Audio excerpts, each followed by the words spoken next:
Hi everybody, John here from the Golf Academy at Swan Lake Resort. Now that you've got that dead hand shot down around the green, or that putting with loft, let's expand it a little bit so we can hit that a little bit further. Let's get started. A couple of good things about that dead hands or putt with loft shot is the quality of the strike is really good. You hit the ball flush because you're sweeping across the ground, and it goes really straight. It's just like a putt. The challenges come when we need to expand that swing to hit the ball further. For example, if I wanted to hit a 50-yard shot, you can see how uncomfortable that would be. Keeping my putting setup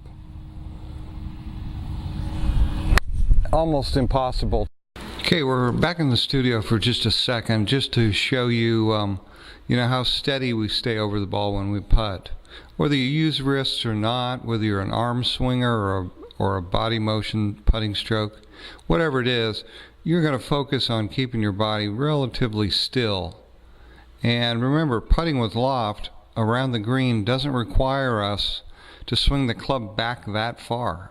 Generally it's little bit longer than a putting stroke. You may take it back to this distance, but when we take it back further, you can see I've swung it back to here. I've got to turn a little bit more to do that, and what that does is that changes the bottom of my swing if I'm not careful.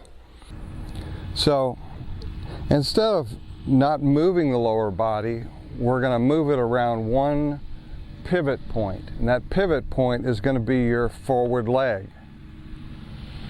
So I'll show you an example of how we do that, and then some exercises on how to get really comfortable with it.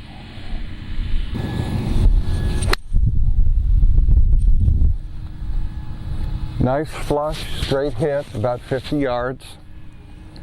Hit the ball really solidly. What I did was I pivoted around my front foot and still was able to keep my arms extended and my hands dead through the shot. By pivoting around my forward hip, I can get more extension and turn. That's going to take the club back further to allow me to hit it a further distance. Now, a good way to practice this is to really get your weight on your forward foot. Set up the way you normally do, but balance on your forward leg. Put your back toe on the ground and make that swing. Now everything's going to pivot right here.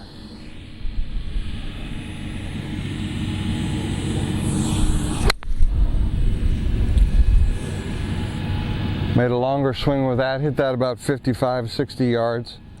Again, by just focusing on pivoting right here.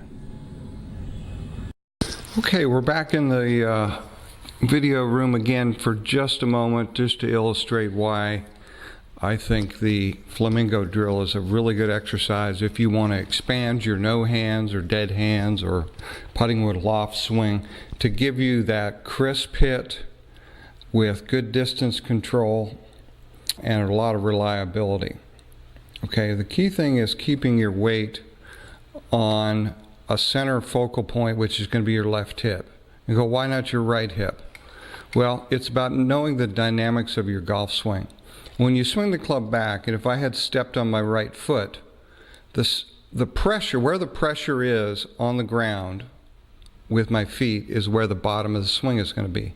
So if my pressure is here, in other words, I shift my weight, the bottom of the swing will be basically across from there, and everything will be coming up. Try a couple shots, hang it out on your right foot. You're either going to hit it really fat, or that club is going to skim off the ground and hit the middle of the ball, so you hit it really skinny. So it's really the one thing that you really want to avoid when you're hitting the no hands or dead hands or putting with loft shot. So I remember Byron Nelson saying that he always looked at his golf swing as the opening and closing of a door or a gate.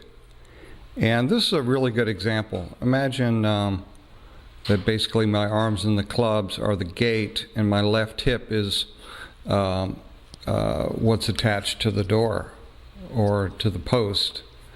And I swing that gate open around one point, and then I close it around one point. Now this is a challenging exercise. It's hard to balance, but by putting yourself in a really tenuous balance situation, your balance gets better, and then when you put that other right foot down there, you have a lot stronger foothold on the ground, and this will be really easy for you. So let's look at it from both angles and just play it through really quickly, just so you can see how that's done. Again, some people have a putting stroke that goes back this way and through that way. Some people are relatively straight. Some people actually cut across it. Remember, skills are the most important thing. Can you hit it where you're aiming? And so that's my precursor to my little swing. I swing it to the inside and out to the right. And you'll see that very similar motion right through here.